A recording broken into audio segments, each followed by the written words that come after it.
안녕하세요. 저는 경기도 수원에 살고 있는 50대 여자입니다. 2023년에는 모두에게 행복한 일들만 있으셨으면 좋겠습니다. 여러분들은 살아가면서 이렇게 항상 인사를 나누어도 사실은 삶의 무게가 가볍지만은 않다는 것을 너무도 잘 알고 계실 거라 생각해요. 저만 해도 매년 열심히 살아보자 행복한 일들이 올 거라고 상상하며 희망차게 살아왔지만 꼭 제 뜻대로만 사라지는 게 인생은 아니더라고요. 하지만 제 예상과 다른 일들로 인해 더 행복하고 더 감사하고 더 즐겁게 되는 순간들도 꽤 많았어요. 여러분들은 어떠신가요? 제 이야기에 공감이 되실지 반감이 되실지 잘 모르겠지만 인생사가 그렇다는 생각이 들어요. 여러분들에게 인생의 터닝 포인트는 언제였나요? 저는 결혼을 전후로 삶이 180도 변하게 되었어요. 그래서 누가 물어보면 꼭 결혼이 나의 터닝 포인트라고 이야기를 하곤 해요. 시댁을 만나고 겪게 되는 일들이 정말 놀라웠거든요.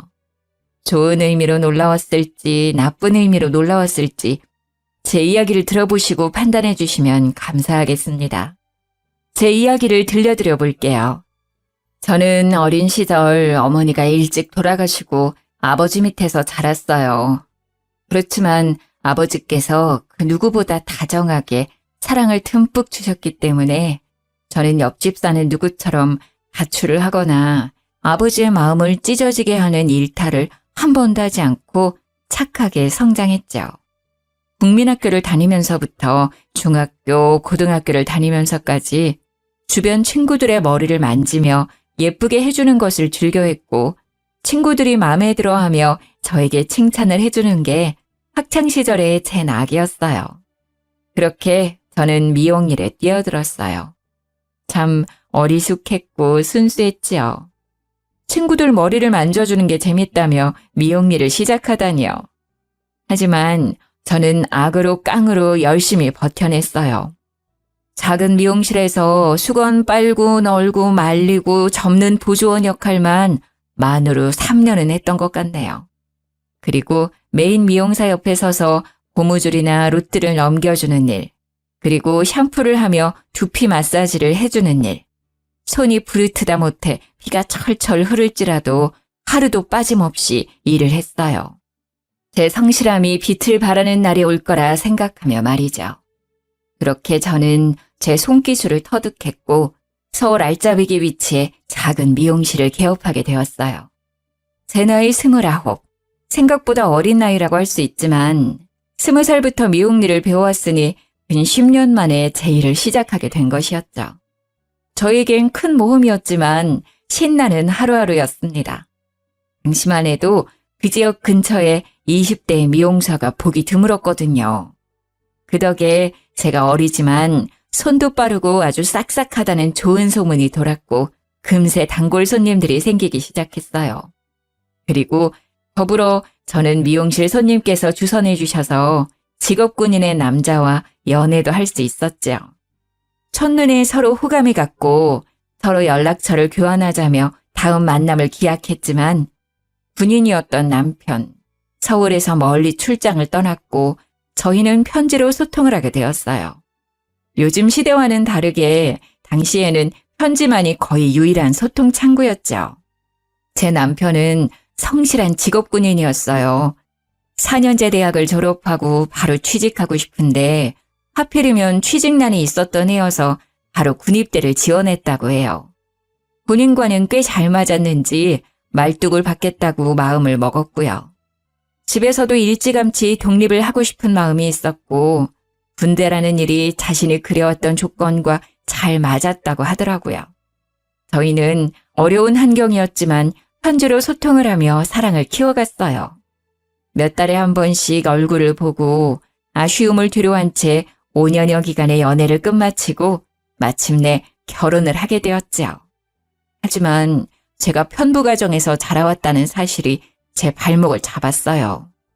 이게 얼마나 문제가 될까 싶었고 저는 한 번도 부족함을 느끼지 못했는데 시댁에서 저에 대해 반대를 꽤 심하게 하셨던 것 같더라고요. 그것도 시누이들이 문제였어요. 남편은 1남 4녀 5남매의 장손이자 막내 아들이었는데 위로 있는 4명의 시누이들의 입김이 그렇게 셌던 것이었죠. 아빠만 있는데 어떻게 그 집에 우리 막내 동생 장가 보내고 맡긴다는 거야. 누나들이 나를 챙기면 얼마나 챙겼다고 이제 와서 갑자기 그런 이야기를 왜 하는 거야? 그만해. 내가 알아서 해. 그렇게 반대를 무릅쓰고 진행을 했던 결혼이었지만 생각보다 평탄하지만은 않았어요. 시댁일을 제외하고서라도 힘든 일이 한둘이 아니었기 때문이죠. 우선은 제가 그렇게 행복하게 일을 했던 제 미용실을 처분했어야 했습니다. 직업군인인 남편과 한 지붕 밑에서 살기 위해서는 어쩔 수 없는 처사였지요. 정말 피눈물이 났어요. 어떻게 일궈온 내 가게인데 한순간에 문을 닫게 될 거라 상상도 못 해왔던 일이었어요. 직업군인 남편을 두면 내가 이렇게까지 희생을 해야 하는구나 느끼는 순간이 한두 번이 아니었습니다. 근무지를 옮겨 다니면서도 출장은 또 왜 이렇게 잦은지요. 아이를 낳게 되면서는 남편이 더 필요했는데 몇 달씩 이어지는 남편의 출장은 저를 더 외롭고 고독하게 만들더군요. 항상 밝고 유쾌했던 저인데 저에게도 이런 힘든 순간이 찾아오기도 하는구나 싶었어요. 길고 어두운 끝이 보이지 않는 터널을 지나가는 기분이었어요. 말 그대로 끝이 보이지 않았죠. 5남매 중에 막내 아들인 제 남편은 사실 그 시절에 귀하게 자라고 사랑도 많이 받았을 거라 생각했는데 말이죠.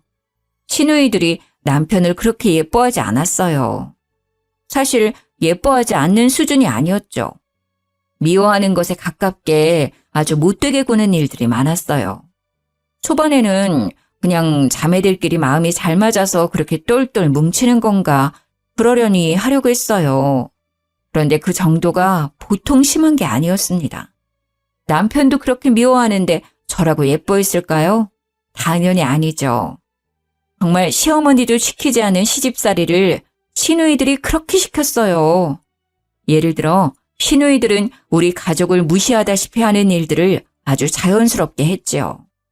시댁 어르신 생신도 사실 뻔하게 아는데 저희 가족만 부르지 않고 자기들끼리 잔치를 벌이기도 했고요. 아이들을 결혼시킬 때에도 그렇게 어렵지도 않은 청첩장 한 장을 제대로 전해준 적이 없어요. 가족끼리 이럴 수 있나 싶을 정도로 저희 가족에게 가혹하게 대했어요. 저와 제 남편은 성인이니 그렇다고 쳐도 애들한테는 그러지 말아야 한다고 생각하는데 말이죠. 생일이라고 선물 한 번, 학교 들어간다고 용돈 한 번 제대로 받았던 기억이 없어요. 아이들한테는 넷이나 있는 고모들인데 예쁨 받기는커녕 무시당하는 모습이 마음 아팠죠. 곱씹을수록 서럽기만 해요. 왜 이렇게까지 심하게 구는지 감이 오지도 않고 잘 모르겠더라고요. 시댁에 다녀올 때면 항상 골똘히 생각을 했죠. 도대체 무엇이 문제일까요? 남편과 부부싸움도 잦았고요. 도대체 뭐가 문제야? 신우들 해도 너무하잖아. 진짜 창피해서 어디 말도 못하고. 당신한테 말하는데 그게 뭐 잘못이야? 어쨌든 내 누이들인데 그렇게 말 함부로 하면 내가 뭐가 되겠어? 내 체면은 생각 안 해? 아니, 체면이 밥 먹여 살려줘? 우리 가족 무시당한 건 당신 체면 아니야? 이미 체면은 다 날아간 지 오래구만. 왜 이제 와서 그런 이야기를 하냐고. 내 편 좀 들어주면 어디가 덧나? 당신 기분 나쁠 만한 상황이고 우리 무시당하고 살아온 게 한두 번이야? 그건 그거고. 우리가 뭔가 말한다고 달라질 사람들이 아닌데 왜 그래 새삼스럽게. 그냥 우리가 좀 참고 넘기자 좀. 일 키우지 말자고. 조용히 넘어가자. 답답한 노릇이죠. 조용히 넘어간다고 넘어가지는 일이 따로 있죠. 시누이들은 우리 가족들을 눈앞에 두고도 없는 사람 취급을 하는데 아이들은 커가고 가족 행사에 참여를 안 할 수도 없고 한다고 해도 이런 대우를 받는다는 건 저로서는 납득이 되지도 않았습니다. 그런데 남편은 제대로 제 편도 들어주지 않으니 속이 썩어 들어가는 것 같았어요. 너무 열받고 화나서 당시에 마음 좀 다스려 보겠다고 하지도 않던 요가원도 끊고 명상을 하기도 했었어요. 당연히 제 화병은 나아질 기미가 보이지 않았고 우라통은 터져갔어요. 그래도 버틸 수 있었던 힘은 시어머니 덕분이었어요. 시어머니께서 유달리 저와 저희 가족을 예뻐하셨기 때문이에요. 시누이들이 괴롭히고 난리를 쳤어도 시댁 식구들을 원망하더라도 시어머니를 보며 버틸 수 있었어요. 시댁 식구들 중에 어머니께서 아이들을 봐줬던 경우는 없었어요.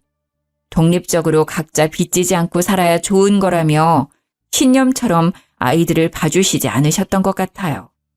그렇지만 저희 아이들의 경우 막둥이가 낳은 새끼들이라며 저희 부부가 가장 고생이 많다며 아이들을 봐주시기도 하고 여러모로 도움을 많이 주셨어요. 그러면서도 생색 한번 내신 적 없으시고 기분 나쁘게 무시하셨던 경우도 없었어요. 항상 점잖고 상냥하게 저희 가족을 조용히 서포트해 주셨죠. 게다가 남편이 다른 지역으로 오랫동안 출장을 가게 될 경우에는 꼭 시어머니께서 집으로 오셔서 도와주셨어요.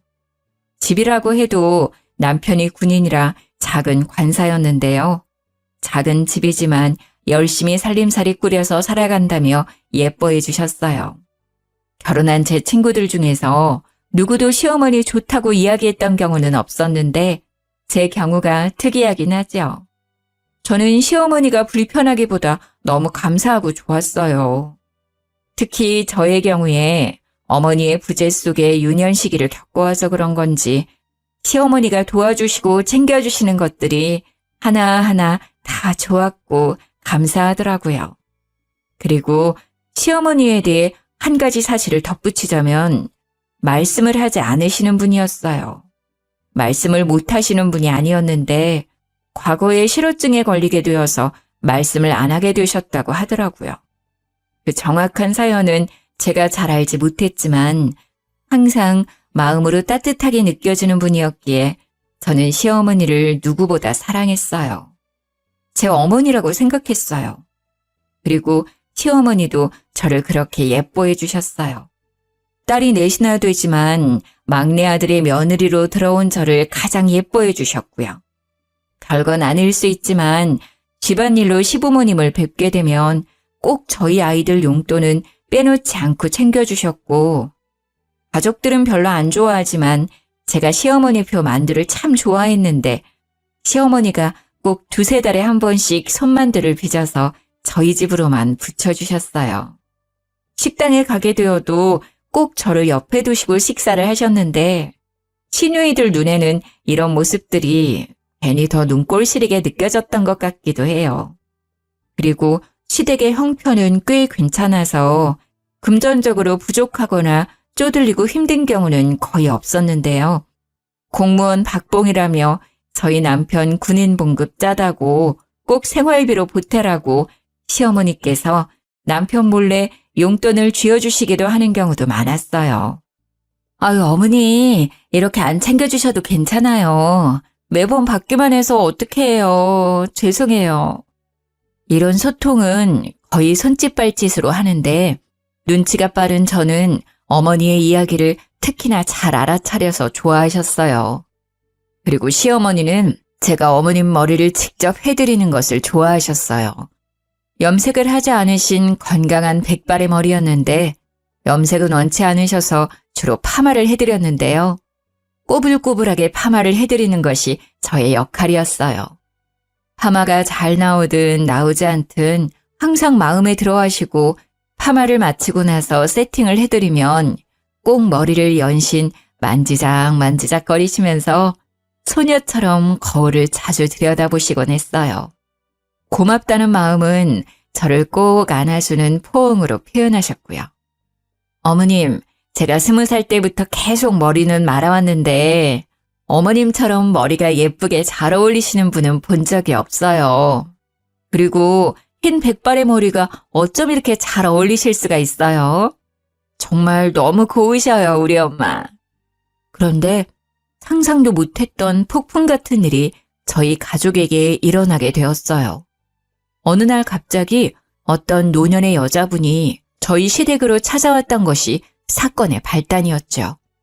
문 열어! 문 열라고! 여기 사람 있는 거 다 알고 찾아왔다 이 말이야! 열어서! 노인네 다 죽는다. 지금 안 열면 나 진짜 쓰러진다. 사람 죽네, 죽어. 죽기 전에 문 열어.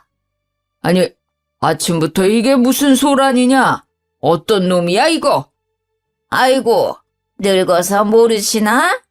기억을 못하는 척 하시는 건가? 나 아시잖소? 나예요. 나 꽃분이. 꽃분이 기억 못하시나? 본인을 꽃분이라고 소개하는 노인분이 시댁을 찾아왔다고 했어요.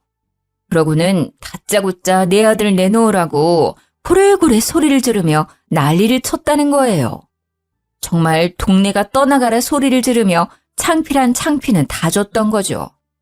시아버지가 상황 설명을 해주시는데 무슨 말도 안 되는 드라마인가 싶었어요. 버젓이 시어머니가 계시는 집에 들이닥쳐서 아들을 내놓아라? 집을 잘못 찾아온 게 아닐까 싶었는데 그건 제 생각이었고요. 사실 얽히고 설켜있는 사연이 있었더라고요. 본처였던 시어머니께서 아들을 낳지 못하고 딸을 넷이나 낳았는데 시댁 할머니와 할아버지의 고집이 더해진 의논 끝에 첩을 들여서 아들을 낳게 했던 상황이었더군요.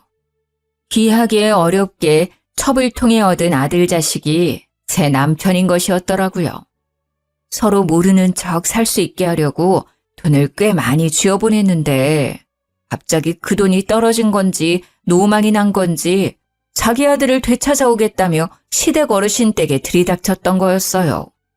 이 이야기는 시아버지를 통해 들었어요.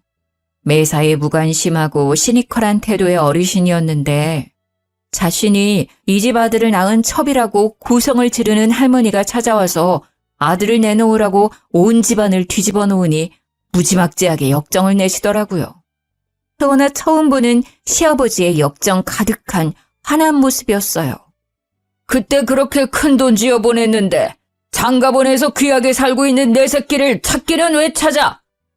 뭐라고? 그 쥐 코딱지만큼 돈 좀 줬다고 생색내나 본데 그걸로는 안 되지. 내가 당신 새끼 낳아줬는데 그것밖에 못 준다니. 기가 차고 어이가 없어서 찾아왔다. 돈 내놔, 돈! 아니, 이 여편네가 무식하게 왜 이러는 거야? 여기에 돈이라도 맡겨놨어? 그런 것도 아니면서 왜 이렇게 볼썽사납게 굴어?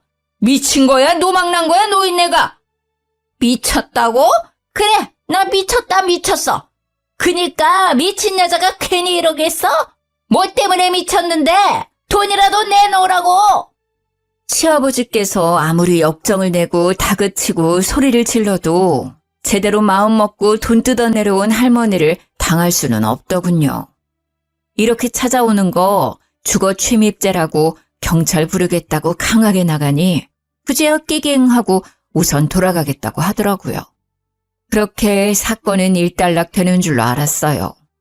하지만 당장 일이야 이렇게 마무리된다 하더라도 저에게는 굉장히 혼란스럽게 느껴지더라고요. 이게 무슨 일이지? 우리 남편이 첩의 자식이었다니. 평상시에는 하지도 않았던 생각들이 고민들로 뒤죽박죽 바뀌어서 제 정신을 혼미하게 만들었고요. 이 한바탕 소동으로 저희 부부는 크게 부부싸움을 했어요. 신혼 때야 서로 맞춰간다며 기싸움하고 투닥거렸지만 이번에는 차원이 달랐죠. 제가 시누이들 때문에 힘들고 마음고생했던 것들까지 한 번에 터져서 정말 큰 다툼이 되었어요. 나를 바보 취급하고 속이고 제대로 알려주는 것도 없는데 우리가 가족이야? 그렇다고 할 수 있겠어? 그게 또 무슨 소리야? 뭘 속여? 나도 모르는 사실이었어. 나라고 그런 이야기가 기쁘고 즐거웠겠어? 우리끼리 위로하고 다독여도 부족할 판에 왜 짜증이야? 당신이 모르고 있다는 게 말이나 되는 소리야? 그리고 신우들은 이 사실을 분명히 알고 있었을 거라고. 그니까 당신이나 나나 우리 자식들이나 모서리 취급해왔던 거 아니야. 투명인간 취급하고 무시하고 깔보고. 우리가 뭐가 못나고 뭘 잘못했다고 그런 대접을 받아야 하냐는 말이야. 안 그래? 이 집 구석 진짜 못 살겠어. 너무 힘들어. 저는 제 남편이 설마 이 사실을 모르고 있었을까 싶었어요. 알고는 있었는데 저에게 말하기 어려워서 속여온 게 아닐까 싶은 마음에 그게 너무 괘씸했던 것이죠.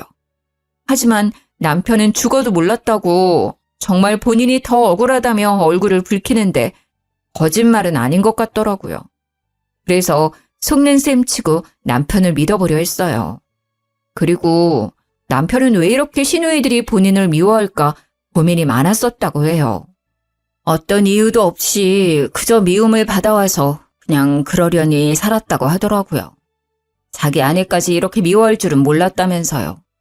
어린 시절 부모님이 간식을 사와도 부스러기 쪼가리를 주거나 주지 않는 경우가 많았고, 공부를 할 때도 저녁에 불을 켜고 공부하면 유난 떤다며 욕을 그렇게 들었다고 했어요. 게다가 어린 시절부터 꼭 그렇게 시누이들끼리 쿵짝짝이 잘 맞아서 본인을 왕따시키듯이 굴고 생일이라고 롤케이크라도 사주시면 한 조각도 받아먹지 못하고 생일 노래도 제대로 들어본 적이 없다고 했어요. 불쌍하더라고요. 남편에게 이런 과거가 있었다니. 왜 이야기를 하지 않고 이제와 이야기를 하냐고 나무랐더니 자신의 과오처럼 느껴져서 일부러 피하고 살았다고 하더군요. 어린 시절의 상처, 어떻게 보면 평생의 상처로 남기도 하는데 어린아이에게는 감당하기 힘들었을 경험들이 제가 모든 상황을 다 알고 듣지는 않았지만 참 안쓰럽더라고요. 아버지께서는 친아들이라 예뻐해 주시는 것이 그렇다 쳐도 어머니는 어떻게 당신을 예뻐하실 수 있었던 거냐고 물어봤어요. 남편 자기도 모르겠다고 하더군요. 자신이 미움받은 것은 시누이들이 막내 동생 시기 질투하는 것으로만 생각해왔다고 하더라고요. 그런데 하필이면 저희 부부가 시댁에 인사드리러 간 날 또 남편의 모친이 문을 쾅쾅 두드리며 돈을 요구하러 온 거예요. 문 안 열어? 내가 오늘은 꼭 돈 받고 갈 거야. 이런 더러운 인간들 돈도 안 주고 돈 내놔 돈. 동네 사람들 이 집구석이 아주 콩가루 집구석이에요. 동네 사람들 이거 다 하셔야 하는데 이 집 막내 아들이 사실은 내 새끼예요.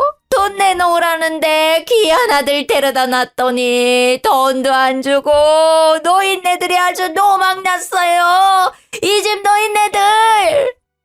당혹스럽고 무서운 마음에 졸아서 아이들만 껴안고 있었네요. 시어머니를 바라보며 어떻게 하죠? 어떡하죠? 한숨 섞인 걱정만 이야기했어요. 제 모습을 보던 시어머니의 눈빛이 갑자기 바뀌었어요. 그러고는 현관문을 열고 노인분을 마주했죠. 실어증이 있으셨던 어머님이 무척이나 근엄하고 또랑또랑한 목소리로 호통을 치셨어요. 당신 새끼가 도대체 여기 어디 있다는 거예요? 그때 다 버린 자식 아니었어요? 같이 키우자고 손 내밀었을 때는 거들떠도 보지 않고 그렇게도 매정하게 떠나더니만 이제 와서 돈 떨어졌다고 자기 새끼 찾는 부모가 어디 자기 새끼 낳은 부모라고 할 수 있겠어요? 알고 보니 시어머니께서도 시어머니의 어머니, 즉 시할머니와 의논을 하고 합의하에 아들을 낳기 위해 첩을 들이셨던 상황이었는데 그 첩이라는 사람이 알고 보니 완전 망나니 같은 사람이었고 따로 집을 내어줄 테니 아들을 키우라고도 부탁을 했었는데 자기는 남정네들 없이는 못 산다며 아들만 키우고는 살 수 없다고 발목 잡히기 싫다며 돈을 받고 떠났던 상황이었어요. 저희 시어머니라고 아주 신나고 달갑게만 이 상황을 받아들이신 건 아니었죠. 아들이 없어서 받게 되는 끝이 나지 않는 구박과 시댁살이에 지쳐서 첩을 들이자는 것에 찬성을 했던 것이었죠. 그런 시어머니가 참 가엾게 느껴졌어요. 첩이라는 노년의 여자분과 실랑이를 했어요. 어떻게 말씀을 하셨어요? 어머니, 정말 너무 대단하세요. 전 무서워서 벌벌 떨기만 했잖아요. 너희들, 혹시 어떻게라도 될까 해서 그랬던 거지. 얘야, 나는 아직도 말을 하는 것이 서툴고 어렵구나. 어머니는 지금도 말이 잘 안 나오고 얼어붙고 설명하고 말을 하는 게 머리가 쭈뼛 서는 일이라고 하셨어요. 하지만 그 노인이 자식들을 해코지라도 할 수 있겠다는 생각에 강하게 말씀하셨다고 하더라고요. 사실 시어머니도 정말 무섭고 떨리는 상황이었을 텐데 실어증을 기적적으로 극복하시면서까지 저희를 보호해 주셨다는 게 정말 감동이었어요. 이후로 그 노인분은 찾아오지 않으셨어요. 아마 시아버지께서 따로 불러서 해결을 보신 것 같더라고요.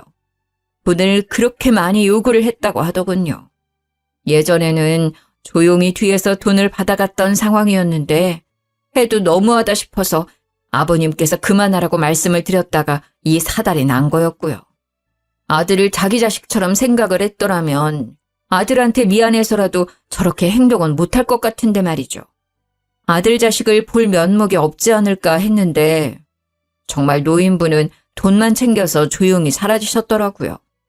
경제적인 어려움을 겪고 있는데 빠르게 나아질 것 같지 않은 모습에 조금 정말 불우이웃을 돕는다는 마음으로 도와드렸다고 전해 들었네요. 참, 저희 시부모님도 천사죠. 저라면 소송이라도 걸고 크게 혼내줄 것 같은데. 어쩌면 내 아들의 친모라는 타이틀이 마음에 걸려서 그렇게 모질게 굴지도 못했던 것 같아요. 하지만 중요한 건 제 남편 마음이 말이 아니었다는 점이었죠. 자신이 알고 보니 어머니의 아들이 아니라는 사실에 충격을 먹었어요. 그렇지만 남편을 위로해 준 사람은 다름 아닌 시모였어요. 실어증이 있으신 지 오래였지만 아들 내외를 위해 용기를 내어 말씀을 하셨고 그 이후로 꾸준한 연습 끝에 짧게 말씀이 가능해지셨어요. 그러고는 저희 아들 내외를 이전보다 더 챙겨주셨어요. 제 남편이 안쓰럽게 느껴졌던 것이겠죠. 내 아들이다. 네가 어떻게 생각하든 너는 내 아들이니 스스로 귀하게 생각해야 해. 이렇게 제 남편을 위로하는 말씀들을 참 많이도 해주셨어요. 남편은 오히려 묵묵하게 눈물을 훔치는 경우가 많았어요. 그렇게 예뻐해 주시고 위로까지 전해주시는 어머니가 세상에 어디 계실까요? 남편은 복도 많죠. 어머니께서 배 아파서 낳으신 딸들보다도 저희 남편을 예뻐해 주시고 챙겨주시니 말이에요. 시누이들이 이 상황을 곱게 보지 않았죠. 당연히 시누들은 득달같이 달겨들어서 그렇게도 왈가왈부 이야기를 많이도 했어요. 시누이들은 자기들이 비밀을 보장해서 그래도 그동안은 이 사실을 모르고 살지 않았냐며 우리 덕분에 좋았던 시절이 있었다고 이제 그 시절은 다 가서 어떻게 하겠냐고 비꼬는 이야기들만 계속했어요.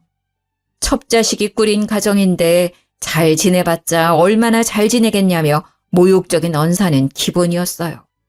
시누이들이 어떻게 한 명도 빠짐없이 그렇게 못되게 굴 수 있을까요? 우리 사실 다 알고 있었는데 조용히 눈 감아온 거야. 알지? 그니까 우리 덕에 좋은 시절 지냈던 거지. 그 사실을 미리 알았어 봐라. 결혼이라도 제대로 할 수 있었겠냐? 아주 양가 집안에서 난리 쑥대밭이었겠지. 안 그래? 그니까 말이야. 고마운 줄 알아야지. 아이고, 우리가 비밀을 지켜줬던 좋은 시절은 다 갔네. 어쩌냐? 이제 더 힘들어지겠네. 우리 집안 자식도 아니고 첩의 자식인데 일곱째. 그러고는 어머니 아버지께 해야 하는 도리도 제대로 하지 않고는 저희 가족에게만 몰아붙이듯이 굴었어요. 엄마네 집 가봤어?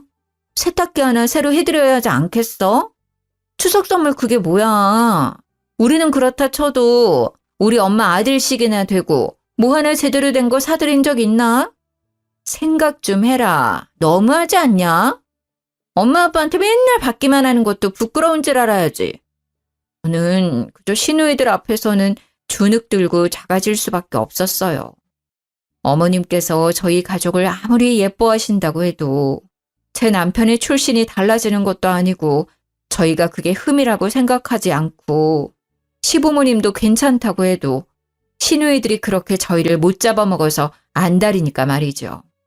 그 후로 몇 년간 어머니의 위로와 시누이의 구박 아래 저희는 온갖 스트레스에 시달리며 살아갔어요. 하지만 저희 식구들의 근간을 흔들 만한 큰일이 벌어졌습니다.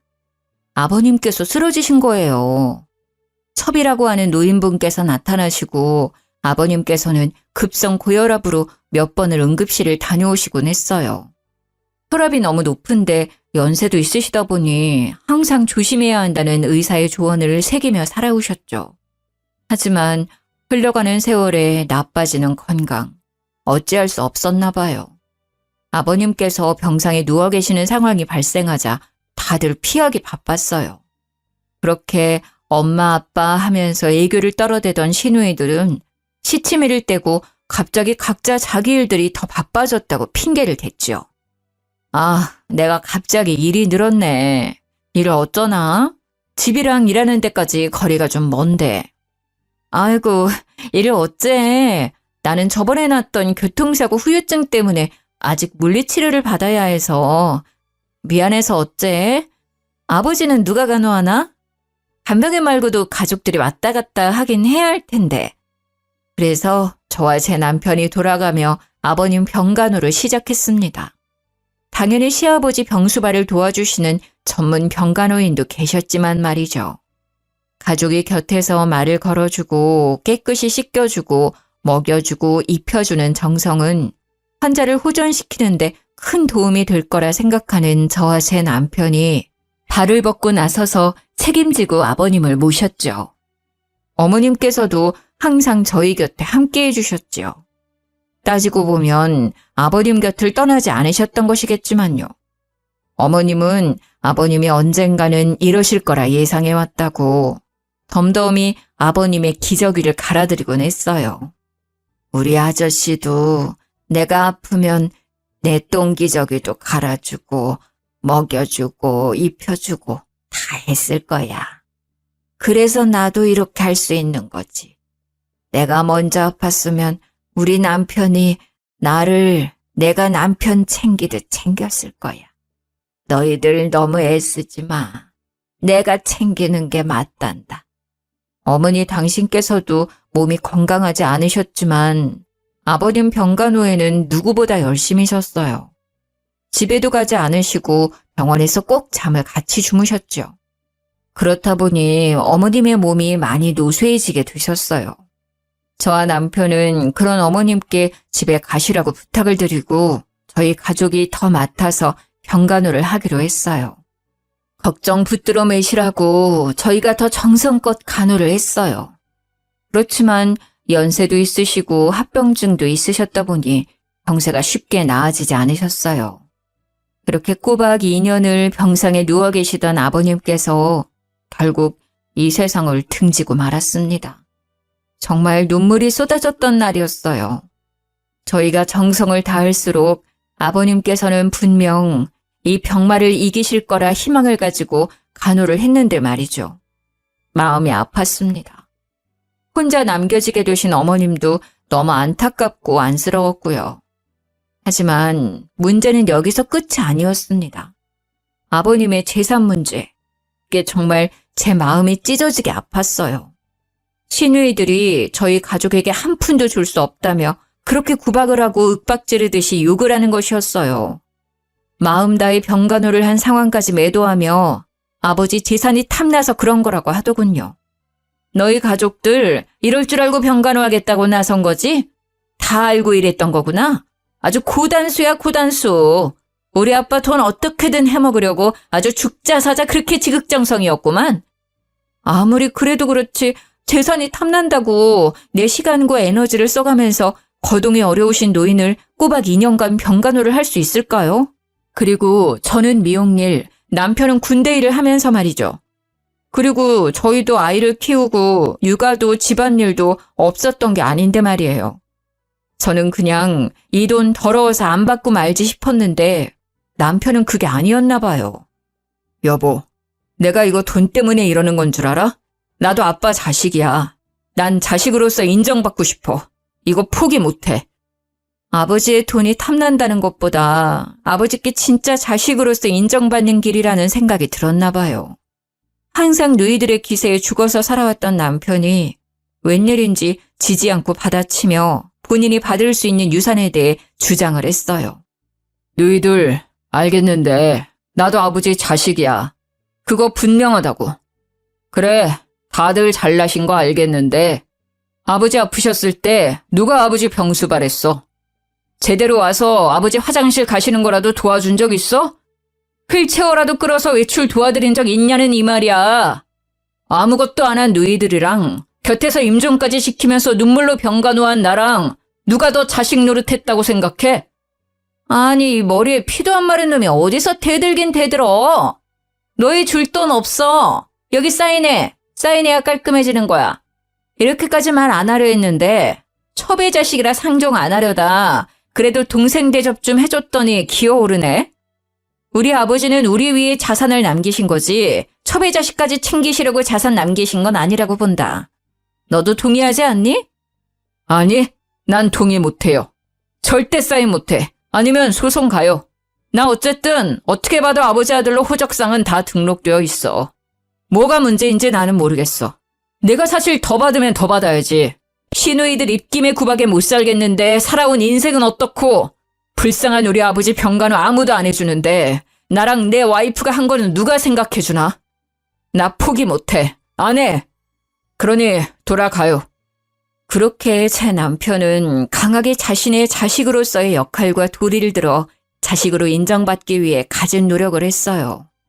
시누이들은 끝까지 상속 포기각서를 들이밀며 사인하라고 깡패라도 불러야겠냐며 난리를 피워댔고요. 어떻게 해서든 남편을 구워 삶으려 했지만 결국 저희 남편은 그 각서에 사인하지 않고 소송으로 넘어가게 되었어요. 가족끼리 이렇게 재판장에 서게 된 상황은 마음이 무겁고 좋지 않았지만 남편이 원하는 바는 분명히 이룰 수 있었어요. 상속. 정확히 5명의 자녀 중에 1명 몫에 해당되는 재산을 받게 되었죠. 게다가 법적으로 남편에 대해 정확히 인정을 하는 모양이 되었으니 이제 더 이상 시누이들이 첩의 자식이라고 욕을 하는 일도 줄어들었네요. 남편이 첩자식이니 뭐니 욕지거리 계속하면 정말 소송 걸어버린다고 했는데 저희 남편이 한다면 하는 사람이라는 것을 알게 되었기 때문이죠. 어머님께서는 아버님께서 돌아가시고 한동안 무척 힘들어하셨어요. 마음도 공허해하셨고 챙기는 사람이 한순간 사라진다는 그 허전한 마음을 저희가 감히 헤아릴 수는 없겠지만 말이죠. 시모는 아버님께서 돌아가신 이후 점차 말수가 적어졌고 결국엔 실어증이 재발하게 되었어요. 어떻게든 치료해보려 노력을 했지만 어머님은 마음의 문을 굳게 닫으셨던 것 같아요. 아버님의 부재라는 것이 어머님께서는 정말 세상이 무너지는 것만 같으셨을 거예요. 하지만 저희 가족과 어머님의 사이는 돈독해졌어요. 말씀을 하지 않으시는 어머님이라고 해도 사랑하는 제 어머니는 맞기 때문이죠. 항상 어머니같이 살갑게 안아주시고 반겨주시고 저희 애들도 아껴주시는 유일한 혈육, 어머님이시니까요. 제가 뒤돌아서 생각해봐도 어머니 마음이 참 이해가 되더라고요. 지금 내가 의지하고 살아가는 남편이 아프고 시름시름 앓고 약해지다가 죽게 된다는 상황을 상상만 해도 눈물이 나는데 직접 이를 겪으신 어머님께서는 오죽하시겠어요? 많은 고생을 하셨던 우리 어머니. 그렇게 아버님이 돌아가신 지 1년도 되지 않아 어머님께서도 유명을 달리하시게 되었어요. 제 삶에서 가장 많이 울었던 날이었죠. 어머님께서 이 세상을 떠난 날, 저는 어머니의 얇은 손목을 붙잡고 그렇게 아이처럼 엉엉 울었습니다. 어머니, 제발 가지 마세요. 이제 더 행복하게 살아야 하지 않겠어요? 그렇게 흐느끼며 어머님을 끝까지 놓을 수가 없었네요. 신우들도 어머님, 아버님 두 분이 이렇게 허망하게 돌아가시니 머리를 어디 한 대 맞은 것처럼 조금은 달라지긴 하더라고요. 저희 가족이 얼마나 애쓰면서 두 분께 잘했는지, 그 두 분도 저희를 얼마나 아껴주셨는지를 알았으니 말이죠. 어머님께서는 특히나 저희 애들을 예뻐하셨죠. 그래서 항상 감사한 마음이었고요.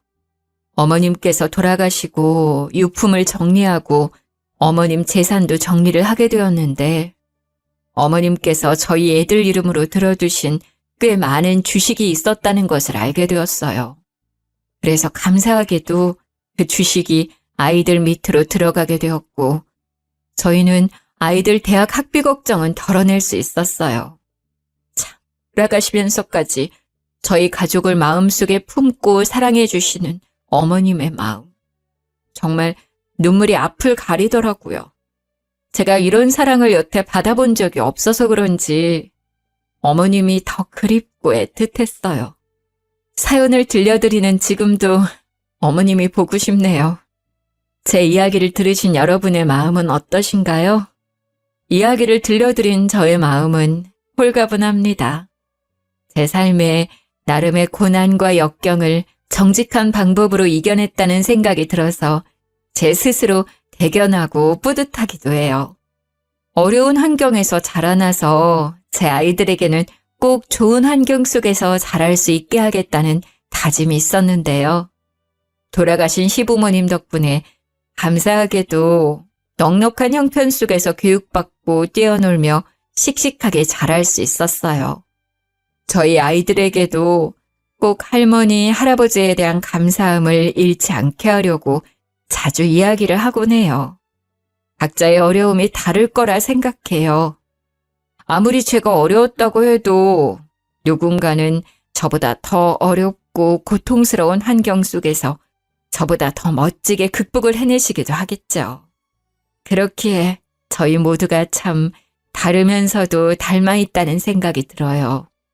이렇게 제 속 이야기를 하면서 마음이 시원해지고 누군가에게 공감을 받으며 웃음과 눈물을 선물할 수 있다는 것은 정말 저 스스로에게도 뜻깊은 일이라고 생각이 들어요.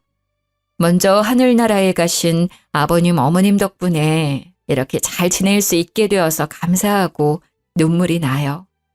아직도 기일이 되면 마음이 뭉클해지며 눈물이 나더라고요.